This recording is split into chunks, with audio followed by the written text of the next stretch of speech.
Very good evening everyone, कैसे हैं आप सभी लोग। Today starting business cycle lecture number 14। जल्दी से आप लोग सभी लोग जुड़ जाइए ऑनलाइन ताकि सेशन को स्टार्ट कर सकें।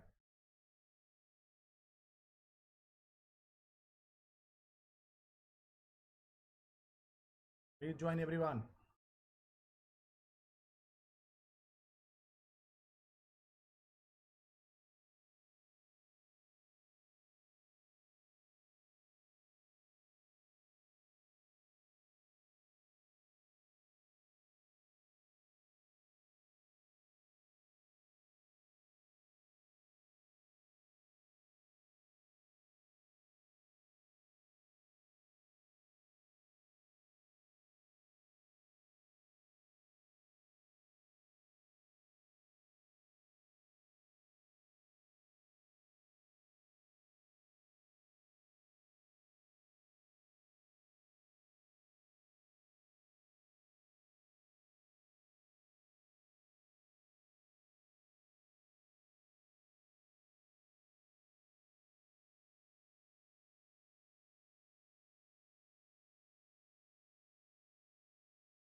जल्दी सभी लोग ज्वाइन करिए, सेशन को स्टार्ट कर सकें।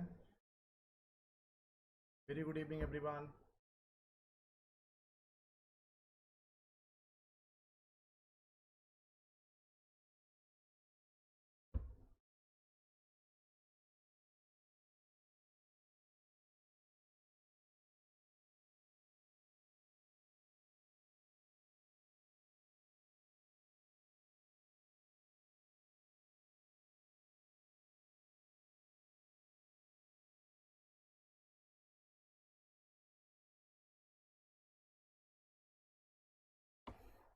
Starting the class with in a very few second. आप लोग जल्दी से ज्वाइन करिए सभी लोग।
So once again, good evening everyone.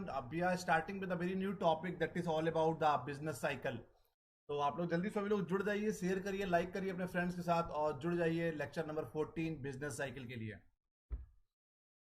So all those candidates who are joining in a very first time, my name is Anubhav Singh since last 11 year। पिछले 11 सालों से लगातार टीचिंग में और रिसर्च में जुड़े हुए हैं, इंडिया के top teaching and research organisation के साथ। IIM Lucknow, Lucknow university, LPU, MIT university Sharda. Mentored and guidance more than 1000 candidate, 1000 से ज्यादा बच्चे मेरे गाइडेंस में नेट JRF क्वालिफाई कर चुके हैं। Crack the UGC net JRF 4 times in a commerce and management। Publish more than 20 research paper in index journals. MBA International Business, MCOM IB, MA Economics and PhD Applied Economics। So today's topic is all about the व्यवसायिक चक्र, business cycle की हम लोग बात करेंगे। कैसे business cycle up and down होती है, उसके क्या इम्पैक्ट होते हैं, उसके इफेक्ट क्या होता है, उसको ओवरकम कैसे करते हैं, और किस किस स्टेज पर क्या हम लोग को निर्णय लेना पड़ेगा, कैसे इकोनॉमी को प्रभावित करता है बिजनेस साइकिल, सब चीजों की आज हम लोग बहुत डिटेल में बात करने वाले हैं। ठीक है, तो business cycle shows the periodic up and down movement in economic activity. एक इकोनॉमी है, उसमें जितने भी अप एंड डाउन एक्टिविटीज होती हैं, उन सभी एक्टिविटीज को हम बिजनेस साइकिल के अंतर्गत रखते हैं। तो shows the periodic up and down, periodic मतलब एक स्पेसिफिक अवधि के अंदर स्पेसिफिक ड्यूरेशन के बाद अप होता है, फिर डाउन होता है, फिर अप होती है, इकोनॉमी फिर डाउन होती है। उन सभी गतिविधियों को, उन सभी एक्टिविटीज को हम लोग बिजनेस साइकिल के अंतर्गत नापने की, मेजर करने की कोशिश करते हैं। Economic activities measured in terms of production. हम लोग जो इकोनॉमिक एक्टिविटीज है उनको कैसे मेजर करते हैं? इन terms of production, employment and income move in a cyclical manner over a period of time. हम लोग एक over a period of time, मतलब 3 महीने का ले लीजिए, 6 महीने का, 9 महीने का, 1 साल का, उसके एक पर्टिकुलर टाइम पीरियड्स में कितना प्रोडक्शन हुआ, कितना एम्प्लॉयमेंट जनरेशन हुआ, कितना इनकम हुआ, कितना उसमें मूवमेंट देखने को मिल रहा है। मूवमेंट मतलब कितना उसमें एक्टिविटी, कितनी गतिविधियां देखने को मिल रही हैं उसमें, वो सब हम लोग इकोनॉमिक एक्टिविटीज में, उन सभी को हम लोग इकोनॉमिक एक्टिविटीज कहते हैं। और वही सभी इकोनॉमिक एक्टिविटीज को हम लोग बिजनेस साइकिल के अंतर्गत मेजर करते हैं कि कौन कौन सी एक्टिविटीज अप हुई, कौन कौन सी एक्टिविटीज डाउन हुई। तो whatever the economic activities we are measuring in terms of production of the country, employment within the country, or income of the individuals move in a cyclical manner over a period of time is called business cycle.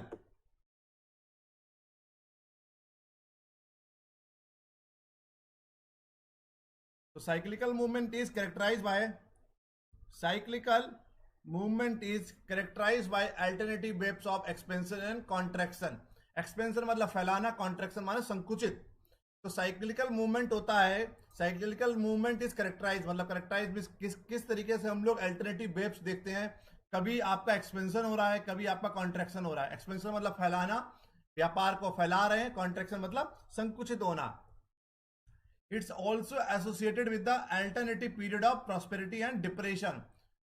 It's associated with the, कब आपकी country prosperity में है, मतलब ज्यादा बढ़िया पैसा चल रहा है, इकोनॉमी ग्रो कर रही है, और कब आपकी इकोनॉमी डिप्रेशन मतलब मंदी के दौर से गुजर रही है।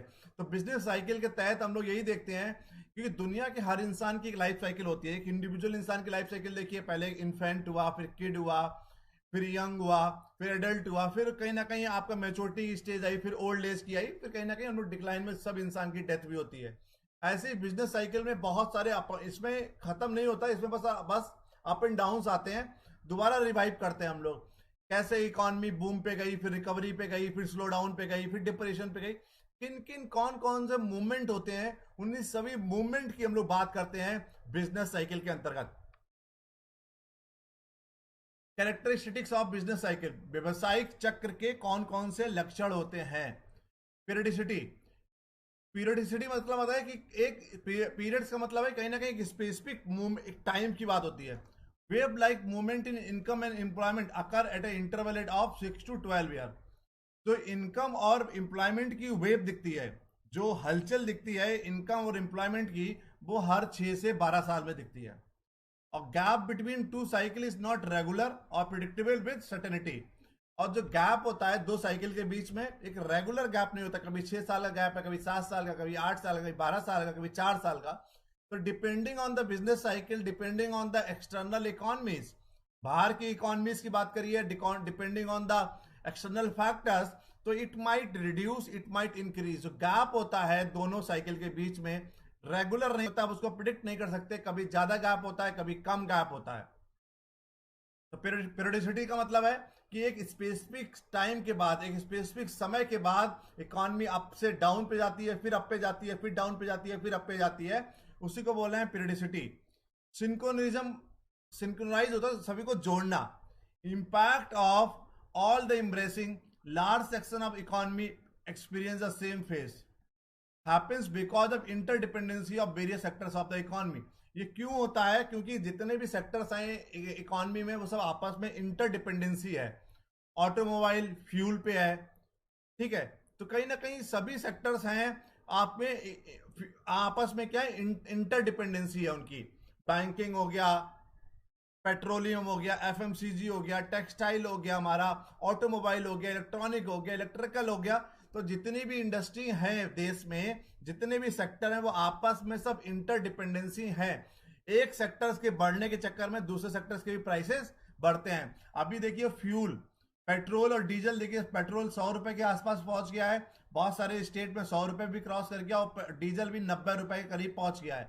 तो आज पेट्रोल और फ्यूल पे, पूरी फ्यूल पे कौन कौन सी इंडस्ट्री है? दुनिया की सारी इंडस्ट्री कहीं ना कहीं फ्यूल पे डिपेंडेंट है। भले हम ऑटोमोबाइल इंडस्ट्री की बात करें, हम लोग ट्रांसपोर्टेशन इंडस्ट्री, ये जो इंडस्ट्री है डायरेक्टली इंपैक्ट करती है। तो फ्यूल का प्राइस बढ़ेगा तो ऑटोमेटिकली ट्रांसपोर्टेशन का प्राइस बढ़ेगा, ऑटोमेटिकली हमारा ऑटोमोबाइल में डिमांड मार्केट में कम होगी। सो ये सिंक्रोनिज्म है कि आपस में सभी सेक्टर जुड़े हुए हैं, एक सेक्टर्स के बढ़ने से दूसरे सेक्टर्स पे प्रभाव पड़ता है। Self reinforcing, due to the interdependency in the economy, cyclical movement faced by one sector spread to other sectors in the economy, from one economy to the other economies. Thus, the upward swing of the cycle is reinforced. Reinforced मतलब खुद से दोबारा क्या, revive करने के लिए, दोबारा आपकी तरफ जाने के लिए, रिवाइव करना जिसको बोलते हैं हम लोग, स्वचालित ऐसे बोल सकते हैं हिंदी में। Thus the upward swing of the cycle reinforced for further upward movement and vice versa. Economy सब आपस में इंटरडिपेंडेंसी है। एक इकोनॉमी बूम पे गई तो एक सेक्टर बूम पे गया तो उसके रिलेटेड जितने भी सेक्टर हैं वो ऑटोमेटिकली रीइंफोर्स करते हैं, ऑटोमेटिकली स्वचालित होते हैं, ऑटोमेटिकली वो सेक्टर चलते हैं और इकोनॉमी में ग्रो आता है। इकोनॉमी फिर बूम पे जाएगी, फिर डिप्रेशन पे जाएगी, फिर रिकवरी पे जाएगी।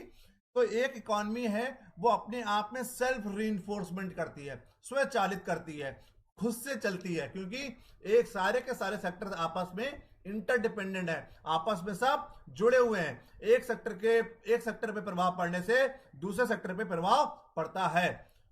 ठीक है, यहां तक कोई डाउट? बेसिक बिजनेस साइकिल समझ में आ गया होगा आपको।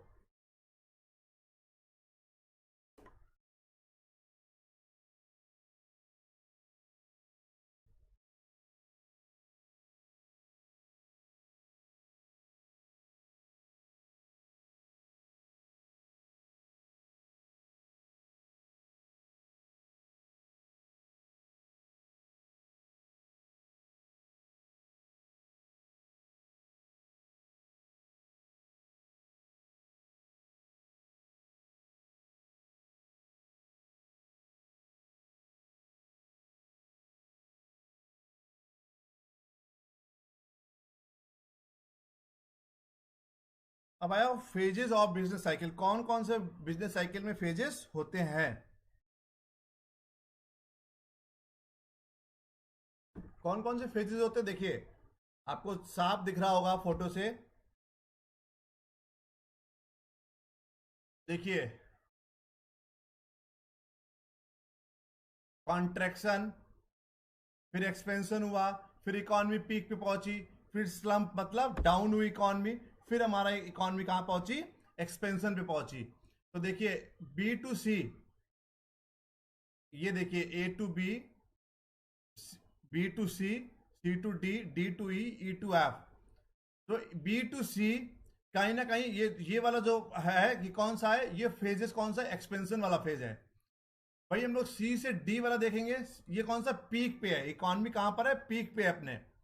फिर डी से ई वाला कौन सा है? ये रिसेशन वाला फेज है, मंदी का दौर चल रहा है। कौन सा दौर चल रहा है?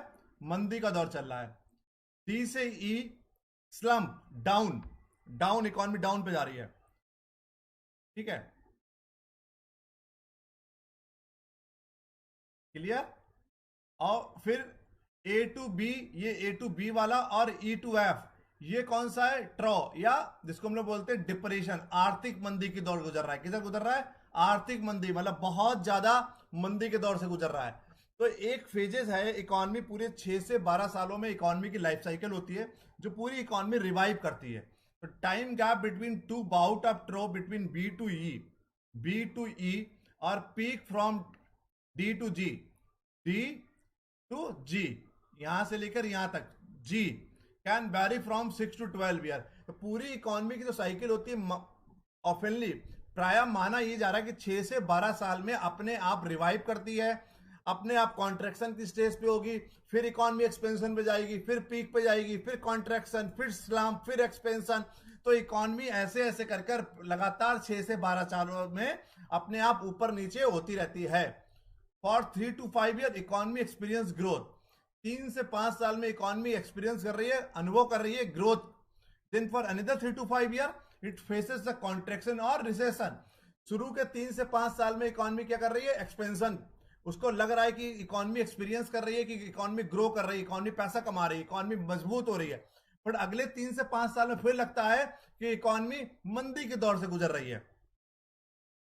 GG is the steady growth line, ये जी और ये GG is the steady growth line to show the general trend is that of growth. तो नॉर्मली देखते हैं कि ग्रोथ कितनी हुई, यहां से लेकर यहां तक की ग्रोथ हुई है। तो पूरी साइकिल 6 से 12 साल में किस तरीके से चलती है वही बताने की कोशिश की है कि कौन कौन से फेजेज होते हैं बिजनेस साइकिल में। यहां से 100% क्वेश्चन आता है, नोट कर लीजिएगा, नोट्स आप लोग को मिल ही जाते हैं जो पेड ग्रुप है उनमें। तो time gap between the two bouts of trough from B to E और peaks from D to G can vary from 6 to 12 year. For 3 to 5 year economy experience growth, starting में economy growth experience करती है, उसके बाद economy फिर down की तरफ चली जाती है, डाउन मतलब मंदी के दौर से गुजर जाती है। तो ये लाइन है, ब्लू लाइन है बिल्कुल, ये एक स्टडी ग्रोथ लाइन को दर्शाती है। तो expansion B to C to D peak, D to E slump recession, और ई टू एफ और ए टू बी ये कौन सा ट्रॉ या आर्थिक मंदी के दौर से गुजर रहा है देश। अब आया फेजेज ऑफ बिजनेस साइकिल। पहला हुआ expansion, when all the macro economic variables like output, employment, income, consumption increase. तो जितने भी मैक्रो इकोनॉमिक वेरिएबल्स होते हैं एक्सपेंशन की स्थिति में क्या होता है, सब कुछ बढ़िया चल रहा होता है, प्राइस मूव अप, प्राइस बढ़ता है, money supply increase, self reinforcing features of business cycle pushes the economy upward. तो एम्प्लॉयमेंट की अपॉर्चुनिटी भी खूब मिल रही है, लोग पैसा भी खूब कमा रहे हैं, कंजम्पशन भी खूब हो रही है। सो सीधी सी बात है कि इकोनॉमी एक हेल्दी इकोनॉमी होती है। यहाँ पे कौन सी होती है, हेल्दी इकोनॉमी होती है बच्चों। कौन सी इकोनॉमी, हेल्दी इकोनॉमी। मुद्दा क्या है, मुद्दा ये समझिए, जैसे कि कहते थे कि supply creates own demand.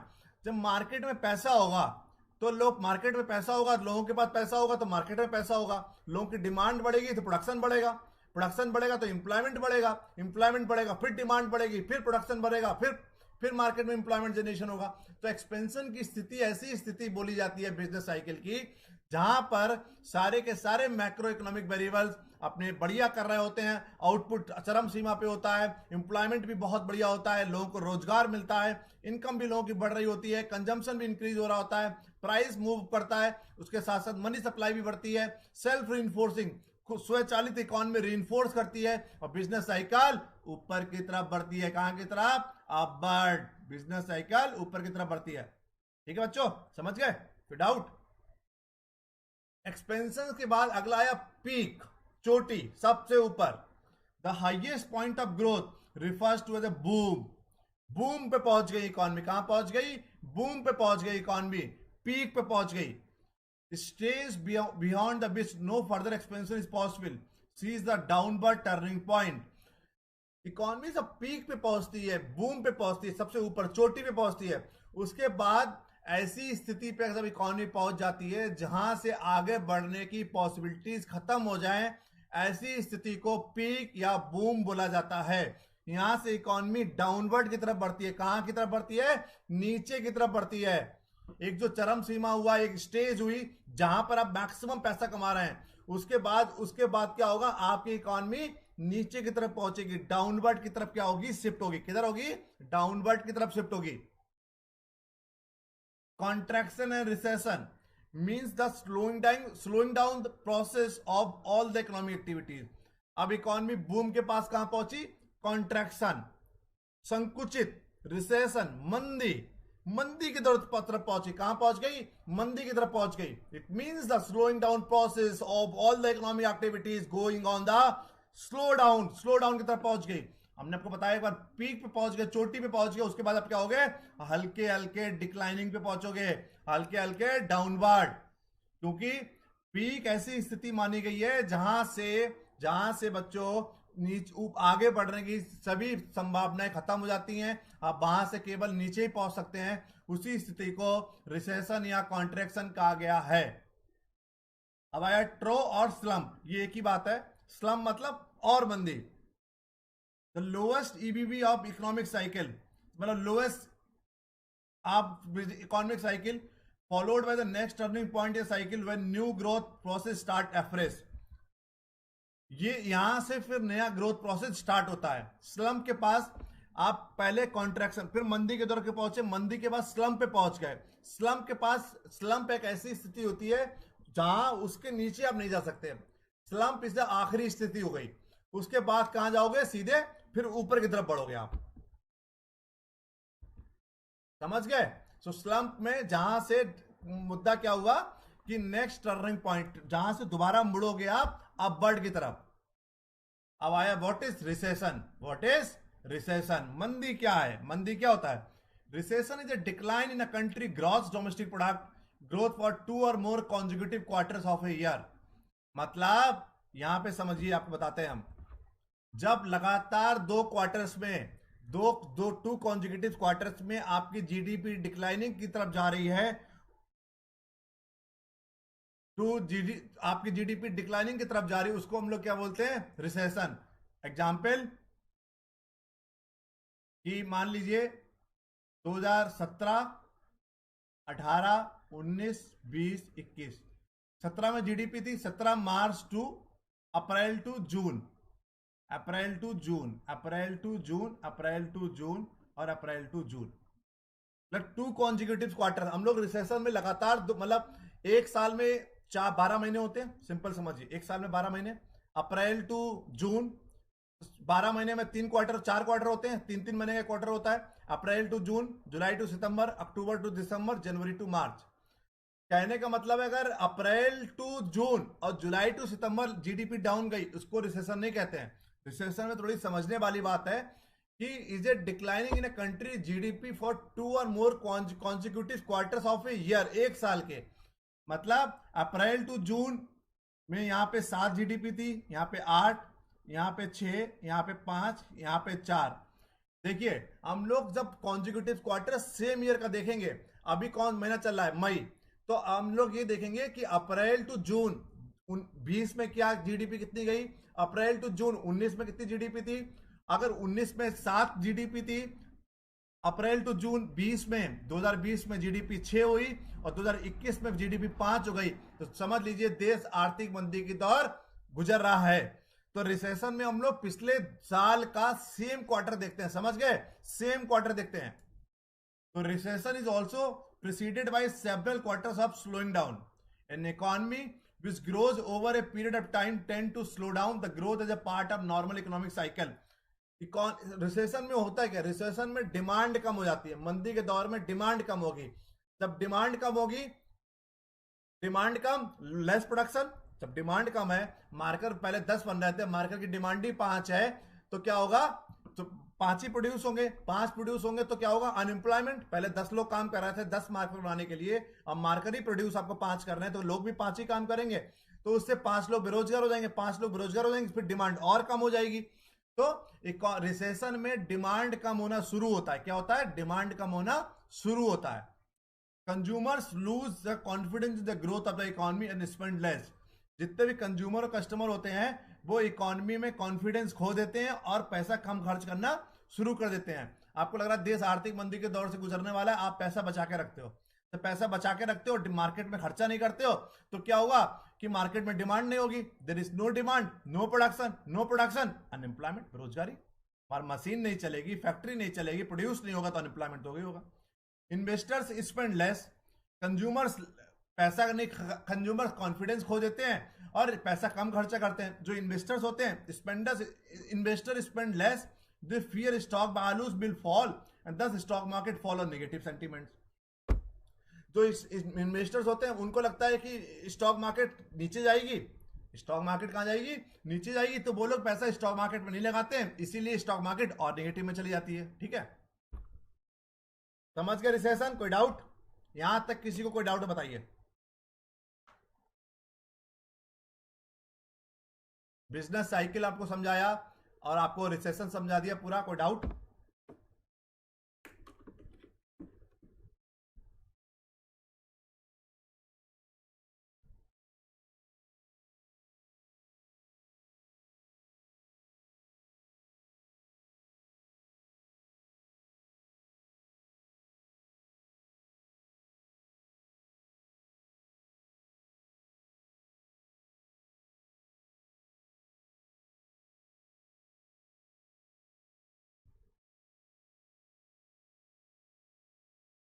Anybody having any doubt? यहां तक कोई डाउट किसी को?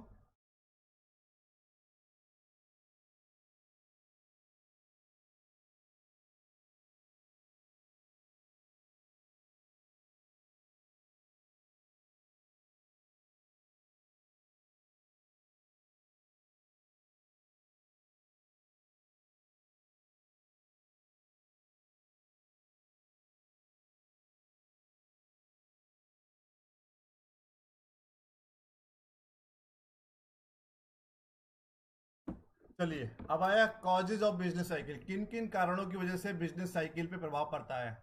पहला हो गया earlier explanation of the climate change. पता ही है, क्लाइमेट चेंज एक बहुत सच है। सन स्पॉट दे में कॉजेज द डिफरेंट मूड्स, है ना? तो क्लाइमेट चेंज जो होता है, इसमें एग्जांपल है कि सन स्पॉट, सूरज के जो स्पॉट्स होते हैं, पता नहीं चल पाता कब बारिश होगी कब धूप होगी। ऐसे क्लाइमेट चेंज होता है, मौसम चेंज हुआ है तो उससे भी कहीं ना कहीं प्रभावित होती है business cycle. Psychological aspect of entrepreneurs and consumers such as moods of optimism and pessimism। Entrepreneurship का जो मनोवैज्ञानिक होता है, प्रभाव होता है, साइकोलॉजिकल प्रेशर भी बहुत ज्यादा पड़ता है एंटरप्रेन्योर्स और कंज्यूमर्स पे। उसकी वजह से भी हमारी business cycle up and down जाती है। Monetary phenomena like changes in the money supply. Market में मनी सप्लाई कम हो गई, डायरेक्ट टैक्सेस बढ़ा दिया आपने, इंटरेस्ट रेट बढ़ा दिए, रेट ऑफ इंटरेस्ट भैया ना। तो अगर मार्केट में मनी सप्लाई कम हो गई, मनी सप्लाई कम, less demand, less production, less employment, कहां इकोनॉमी कहां जाएगी? फिर आपकी डिक्लाइनिंग पे जाएगी। ठीक है, 2 कॉन्जिक्यूटिव क्वार्टर होते हैं, 2 consecutive quarter of previous year. हमने आपको समझाने की बात किया 3, पिछले 2018, 19, 19-20 और 20-21। Monetary phenomena like changes in money supply, समझ गए? अगर मार्केट में मनी सप्लाई कम है, मनी सप्लाई अगर कम होगी तो डिमांड कम होगी, डिमांड कम होगी तो प्रोडक्शन कम होगा, प्रोडक्शन कम होगा, सप्लाई कम तो एम्प्लॉयमेंट कहां होगा? जनरेशन नहीं होगा। Economic factor such as over investment, investment बहुत ज्यादा हो गया, under consumption and over saving. Investment बहुत ज्यादा हो गया, कंजम्पशन बहुत कम हुआ, लोगों ने कंज्यूम करना कम कर दिया, सेविंग लोगों ने ज्यादा कर दी, तब भी मार्केट में क्या होगा? एक मंदी के दौर से गुजरने पड़ेंगे। Shocks in the condition under which producer supply goods such as technological breakthrough. कभी कभार टेक्नोलॉजिकल की वजह से टेक्नोलॉजिकल ब्रेक थ्रो हो गया, टेक्नोलॉजी कोई नई आ गई या नया टेक्नोलॉजी नहीं आ पाया, उसकी वजह से भी बिजनेस साइकिल में उतार चढ़ाव देखने को बच्चों हम लोगों को मिलते हैं। अब आया रियल बिजनेस साइकिल थ्योरी। किसने दिया? जॉन मूथ ने दिया, MUTH 1961 में। तो explored by the John in 1961 and others. Mainly John ने दिया था ये। कब दिया? 1961 में दिया। इसमें इन्होंने बोला fluctuations in output and employment are the result of a variety of real shock that hit the economy. इनका कहना था कि इकोनॉमी में तो फ्लक्चुएशंस होते हैं और आउटपुट और एम्प्लॉयमेंट, ये तीनों परिणाम है किसके? एक रियल शॉक के। इकोनॉमी में एक रियल शॉक देखने को मिलता है। Market adjust to these shocks rapidly and always remain in equilibrium. Market इन सब शॉक्स के साथ एक साथ रैपिडली क्या करती है? एडजस्ट कर लेती है अपने आप को और हमेशा एक इक्विलिब्रियम स्टेज पर रहती है। किस पे? इक्विलिब्रियम, मतलब बराबर, समान, एक समान स्टेज पर रहती है। The up and downs are caused by technologies और other similar shocks to supply side of the economy. John ने बोला था कि जो अप एंड डाउन्स होते हैं इकोनॉमी में, टेक्नोलॉजी की वजह से होते हैं, उसके अलावा कुछ और थोड़े बहुत सिमिलर शॉक, जैसे कि सप्लाई साइड, सप्लाई कम कर दी, सप्लाई बढ़ा दी। मार्केट में मार्कर की सप्लाई कम कर दी तो डिमांड बढ़ जाएगी, डिमांड मतलब सप्लाई कम है तो प्राइस बढ़ेंगे, और सप्लाई ज्यादा है तो प्राइस कम होंगे। एक में इन्फ्लेशन आएगा, एक में डिफ्लेशन आ जाएगा। तो जॉन ने बोला है कि business real business cycle theory में कि अप एंड डाउन जो होते हैं इकोनॉमी में वो एक टेक्नोलॉजी फैक्टर की वजह से होते हैं, उसके अलावा supply side of the economy भी एक बहुत बड़ा रोल प्ले करती है। Highlight the importance of supply side of business. सही में सप्लाई साइड ऑफ बिजनेस एक बहुत बड़ा रोल प्ले करती है। Reflect the outcomes of rational decision made by many individuals, minimize the role of normal fluctuation and money. इन्होंने बोला है कि जो नॉर्मल नॉमिनल फ्लक्चुएशंस होते हैं इकोनॉमी में और पैसे का बहुत बड़ा रोल नहीं है। ये जॉन की कहने वाले हैं, इसमें आप लोगों को दिमाग नहीं लगाना है, ये आपको केवल याद करना है, क्योंकि we can not interpret, we can not analyse the things. बस जो जॉन ने बोला वो हमको याद करना पड़ेगा कि नॉमिनल फ्लक्चुएशंस को हम लोग इसमें ध्यान नहीं देते। आगे रियल बिजनेस साइकिल में postulate that a boom will occur. कब बूम होगा? With the invention of productivity increasing device, entrepreneur increase the investment, expand the output and employ more people. इनका कहने का मतलब है कि बूम कब आएगा इकोनॉमी में? जब एक नया टेक्नोलॉजी आप प्रयोग करेंगे, नया टेक्नोलॉजी यूज करेंगे, प्रोडक्टिविटी बढ़ेगी, प्रोडक्टिविटी बढ़ेगी तो एंटरप्रेन्योर अपना इन्वेस्टमेंट बढ़ाएगा, एंटरप्रेन्योर इन्वेस्टमेंट बढ़ाएगा, आउटपुट बढ़ेगा, फिर अगर आउटपुट बढ़ेगा तो लोगों को और रोजगार मिलेगा। इनके कहना है रिसेशन कब आएगा? Recession will occur when new advance lacking, productivity low, that point employers rationally choose not to produce as much. Boom कब आएगा आपको पता हो गया। रिसेशन कब आएगा? जब आप एडवांस टेक्नोलॉजी यूज नहीं करेंगे, प्रोडक्टिविटी आपकी लो होगी, एम्प्लॉयज क्या करेंगे? रैशनली ये चूज करेंगे कि ज्यादा प्रोड्यूस मत करो। Although booms are nicer than recession, पता ही है बूम्स अच्छा होता है रिसेशन से, but there is no need to react to either at the represent the waste use of the opportunity available. सीधी सी बात है, बूम अच्छा होता है, रिसेशन मंदी का दौर बेकार होता है, और there is no need to react to either. आपको दोनों में रिएक्ट नहीं करना, क्योंकि इकोनॉमी अपने आप सेल्फ रीइंफोर्स करके दोबारा रिवाइव कर जाएगी। क्या करेगी? दोबारा रिवाइव कर जाएगी। अब आया इफेक्ट ऑफ बिजनेस साइकिल। क्या effect of business cycle?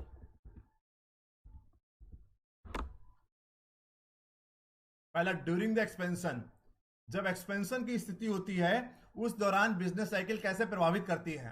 High growth, large investment होता है उस जमाने में, increase in the employment, income and expenditure दोनों बढ़ जाते हैं, दोनों बढ़ जाते हैं। ठीक है, तो ड्यूरिंग एक्सपेंशन हाई ग्रोथ देखने को मिलती है, लार्ज इन्वेस्टमेंट होता है, इंक्रीज इन द एम्प्लॉयमेंट और income and expenditure. Inflation, increase in the increase in the investment forces more money supply in the system. जब इन्वेस्टमेंट बढ़ता है, सिस्टम में मनी सप्लाई बढ़ती है, मनी सप्लाई बढ़ती है तो demand for factor input increase, फिर डिमांड इंक्रीज होती है, डिमांड बढ़ता है तो प्राइस बढ़ते हैं, price increase which increase the cost of production, so basis and prices of goods also increase. सीधी सी बात है, जब मार्केट में इन्वेस्टमेंट होगा, मनी सप्लाई बढ़ेगी तो इनपुट कॉस्ट जो होती है मार्केट को बनाने में, प्लास्टिक, रबड़, इंक, इनपुट कॉस्ट की कॉस्टिंग बढ़ेगी। जब इनपुट कॉस्ट बढ़ेंगे तो प्राइसेस बढ़ जाएगा, प्राइसेस बढ़ेगा तो कॉस्ट ऑफ प्रोडक्शन बढ़ेगा, कॉस्ट ऑफ प्रोडक्शन बढ़ेगा तो क्या होगा? Wages and prices of goods also increase. उसके बाद सेवियर कंपटीशन, कंपटीशन भी बढ़ेगा। Firm resort to large amount of non productive expenditure on advertisement and publicity. Competition बढ़ता है तो क्या होता है? कंपनी को बहुत ज्यादा पैसा नॉन प्रोडक्टिव एक्सपेंडिचर करना पड़ता था, जैसे कि पब्लिसिटी करनी पड़ती है और एडवर्टाइजमेंट करना पड़ता है। ये तो था during expansion, high growth, inflation, severe competition. अब आया effect of business cycle during recession. जब मंदी के दौर से होता है तब क्या करते हैं? Excess inventory, those firm which had produced the abundance during expansion face the problem of maintaining unsold items. जब क्या होता है, जब मार्केट मंदी के दौर से गुजर रहा होता है, जब प्रोड्यूसर्स को एक बहुत बड़ी कठिनाइयों का सामना करना पड़ता है, उसको एक इन्वेंट्री जो एक्सेस हो आती है, जो अनसोल्ड आइटम्स होते हैं, जो अभी तक की नहीं बिके, उसको मेंटेन करना, उसको कैरी करना, उसको रिजर्व करना, एक बहुत बड़ा दिक्कतों का सामना उसको करना पड़ता है। दूसरा, अनएम्प्लॉयमेंट, बेरोजगारी चरम सीमा पे होती है। In order to reduce the investment, recession phase is marketed by large scale retrenchment. Retrenchment, नौकरी से लोगों को निकाल देना, उसको बोलते हैं retrenchment. Retrenchment is all about जब नौकरी से निकाल दिया जाता है। Below capacity operation and liquidation of the firm. हम लोग कैपेसिटी जितनी होती है उस उतनी कैपेसिटी से काम नहीं करते, बिलो कैपेसिटी ऑपरेशन काम करते हैं, और बहुत सारी फर्म्स को लिक्विडेट किया जाता है। लिक्विडेट मतलब समापन कर दिया जाता है। तो during the recession, during the, जब मंदी के दौर से गुजर रहा होता है बिजनेस साइकिल, इन्वेंट्री एक्सेस होती है, उसको रिजर्व करना होता है, बेरोजगारी चरम सीमा पे होती है, अपने पूरे ऑपरेशंस को, अपने पूरे बिजनेस को हम लोग पूरी कैपेसिटी के साथ यूज नहीं कर पाते हैं, बहुत सारे बिजनेस को लिक्विडेशन की स्थिति में सामना करना पड़ता है। अब आया कंट्रोलिंग द बिजनेस साइकिल, किस हिसाब से बिजनेस साइकिल को कंट्रोल करते हैं। At firm level, firm level मतलब at a company level, company level पे किस तरीके से मेंटेन करेंगे। Precautionary measures to be taken at the time of expansion, जब आपको एक्सपेंशन कर रहा है बिजनेस को, उस समय दो तीन चीजों पे आपको दिमाग में रखना है। Investment, investment deter from investing huge amount of fund in a fix asset, बहुत ज्यादा पैसा फिक्स एसेट पे खर्चा मत करिए। फिक्स एसेट मतलब बड़ी बड़ी बिल्डिंग्स बनाइए, मशीन, क्योंकि जब फिक्स एसेट पे बहुत ज्यादा पैसा खत्म कर दिया और फैक्ट्री बंद हो गई या मंदी के दौर से गुजर रहा है, उस समय फिक्स एक्सपेंसेस का, फिक्स एसेट का पैसा निकालना बहुत मुश्किल हो जाता है। तो आपको प्रिकॉशनरी मेजर, कौन से मेजर्स लेने हैं, प्रिकॉशनरी मेजर्स लीजिए, सुरक्षित तरीके से चलिए, आप सोच समझ के चलिए। लोग कहते हैं ना फूक फूक के कदम रखना, तो सोच समझ के चलिए। इन्वेस्टमेंट कम करिए, इन्वेंट्री बहुत ज्यादा मत करिए, should not create large inventory of raw material और फिनिश गुड। ना तो आरपीएससी का वीडियोस मिलेगा, लगातार वीडियोस पड़े हुए हैं, लगातार वीडियोस मिलते रहेंगे आपको आरपीएससी का, राजस्थान असिस्टेंट प्रोफेसर का भी। Inventory should not create large inventory और रॉ मटेरियल और फिनिश गुड्स, ठीक है। आप ना तो रॉ मटेरियल बहुत ज्यादा रखिए और ना तो फिनिश गुड्स बहुत ज्यादा रखिए, क्योंकि अगर बहुत ज्यादा इन्वेंट्री रखोगे, जब देश मंदी के दौर से गुजर रहा होगा, जब रिसेशन के दौर से गुजर रहे होंगे, उस दौरान आपको इन्वेंट्री कैरी करनी पड़ जाएगी, उस इन्वेंट्री को रिजर्व करना पड़ेगा, उसमें कॉस्टिंग भी इन्वॉल्व होगी और पैसा भी फालतू फालतू में जाएगा। प्रोडक्ट, प्रोडक्ट को डाइवर्सिफाई करिए, diversify in different market and different product, that risk is diversify. आप केवल मार्कर बना रहे हैं तो रिस्क आपका ज्यादा होगा, मार्कर के साथ लैपटॉप भी बना रहे हैं, हेडफोन भी बना रहे हैं, मोबाइल भी बना रहे हैं। जब बिजनेस को डाइवर्सिफाई करेंगे, प्रोडक्ट को डाइवर्सिफाई करिए, खाने का सामान भी बनाइए, मोबाइल भी बनाइए। जब बिजनेस डाइवर्सिफाई होगा, और डाइवर्सिफाई बिजनेस डिफरेंट मार्केट में करिए, लखनऊ में सामान भी बेचिए, दिल्ली में भी बेचिए, पंजाब में भी बेचिए, उड़ीसा में भी बेचिए, कलकत्ता में भी बेचिए, मुंबई भी बेचिए। जब व्यापार भी डाइवर्सिफाई होगा, जब व्यापार डाइवर्सिफाई होगा, डिफरेंट प्रोडक्ट्स होंगे, तो रिस्क भी हमारा डाइवर्सिफाई हो जाएगा। यस राहुल, बीएडीएम का भी बहुत सारी वीडियोस हमारे चैनल पे पड़ी हुई है, चैनल सब्सक्राइब करिए आप, और आपको वीडियोस सभी मिल जाएंगे आपको। पहला था प्रिकॉशनरी मेजर, दूसरा हुआ क्यूरेटिव मेजर्स। क्यूरेटिव मेजर्स में pricing, flexibility should be the right strategy so that during the recession price may be adjusted to increase the demand without eating away the margins. Pricing अपना बहुत control में pricing करिए, flexibility should be the right strategy. Prices में flexibility रखिए, कभी price बढ़ा दीजिए, कभी प्राइसेस कम कर दीजिए।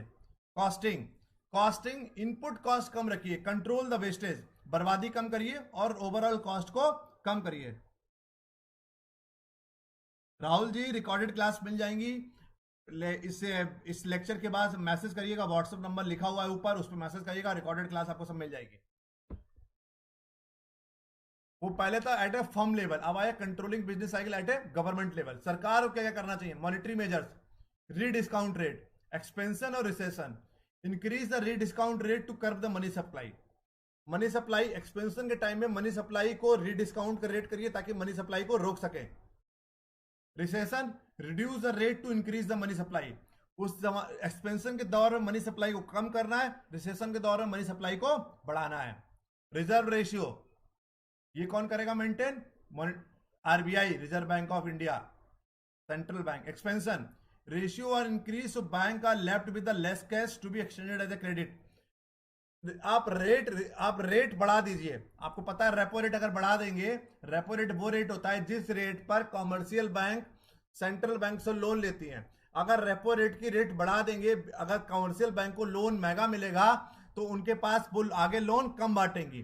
तो एक्सपेंशन के दौर में रेपो रेट के रेट्स बढ़ा दीजिए, इंटरेस्ट रेट बढ़ा दीजिए, ताकि बैंकों के पास पैसा कम रह जाए और बैंक के क्रेडिट पे पैसा कम दे सकें। रिसेशन के दौर में रेशियो को कम कर दीजिए, repo rate, reverse repo rate, ठीक है। अब आया कंट्रोलिंग द बिजनेस साइकिल में ओपन मार्केट ऑपरेशन, ओएमओज। एक्सपेंशन में करिए सेल, सिक्योरिटीज को सेल कर दीजिए, रिसेशन में सिक्योरिटीज को बाय करिए। एक्सपेंशन में सेल, रिसेशन में buy. Selective credit control, banks are advise to extend credit to certain areas while restrict to certain other areas. Selective credit control, बैंकों को सलाह देने चाहिए कि कुछ एरियाज में क्रेडिट फैसिलिटी को बढ़ाइए, कुछ एरियाज में रेस्ट्रिक्ट कर दीजिए। ये बेकार है, इसको मतलब नहीं है। एक बार देख लीजिए इसको भी। पहले थे मॉनिटरी मेजर्स, अब आए फिजिकल मेजर्स। पब्लिक एक्सपेंडिचर, सरकार जो पैसा खत्म करती है। एक्सपेंशन के दौरान government reduce the expenditure to curtail the demand, सरकार को अपने खर्चे कम कर देने चाहिए जिससे डिमांड को कम कर सकें। रिसेशन के दौरान जब देश मंदी के दौर से गुजर रहा है, government increase the expenditure on various activities like health, transport, communication to increase the income of individual. जब देश आर्थिक मंदी के दौर से गुजर रहा है, सब सरकार को अपने खर्चे बढ़ा देने चाहिए। सब देश एक्सपेंशन के दौर से गुजर रहा है, देश में प्रोडक्टिविटी की तरफ बढ़ रहा है, उस दौरान देश को अपने खर्चे, गवर्नमेंट को अपने खर्चे कम कर देना चाहिए। Public revenue, increase in the taxes take away portion of people's money income and thus bring down aggregate demand. जब एक्सपेंशन का दौर चल रहा है उस समय डायरेक्ट टैक्सेस क्या होता है? Income tax, corporation tax. अगर डायरेक्ट टैक्सेस की दरें बढ़ा देंगे तो पब्लिक को डिस्पोजेबल इनकम क्या हो जाएगी? हमने आपको बताया था नेशनल इनकम के दौरान, जब डायरेक्ट टैक्सेस को बढ़ा देंगे, पर्सनल इनकम आपकी, डिस्पोजेबल इनकम आपकी क्या होगी? कम होगी। आपके पास मनी सप्लाई कम होगी तो आपकी डिमांड भी कम होगी और एग्रीगेट डिमांड कम हो जाएगी। जब देश में एक्सपेंशन का दौर चल रहा है, टैक्सेस को बढ़ा दीजिए, सरकार का रेवेन्यू बढ़ जाएगा और एग्रीगेट डिमांड कम हो जाएगी। रिसेशन के दौरान टैक्सेस को कम कर दीजिए ताकि गवर्नमेंट टैक्सेस रिड्यूस करेगी, लोगों के पास पैसा ज्यादा होगा, डिमांड बढ़ेगी। This is all about today's lecture. Anyone is having any doubt तो please tell me. Export marketing का चैनल, एक्सपोर्ट मार्केटिंग का वीडियोस पड़ा हुआ है। राहुल जी, क्लास खत्म होने के बाद मैसेज करिएगा, आपको सब पूरी डिटेल मिल जाएगी। एक्सपोर्ट मार्केटिंग का कौन सा टॉपिक चाहिए आप बता दीजिए, वीडियो बना के डाल देंगे यूट्यूब पे। तो once again thank you so much for joining. किसी को डाउट तो बताइए।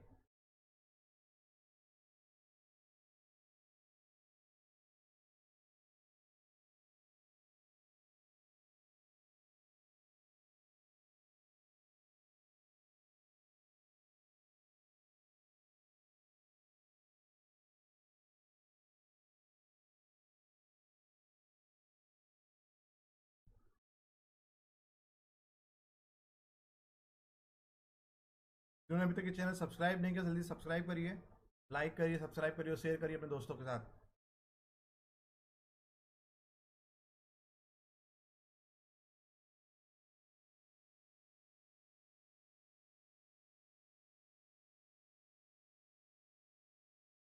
Anyone is having any doubt जल्दी बताइए, किसी को डाउट हो, अदरवाइज लेक्चर खत्म करते हैं। कोई डाउट किसी को?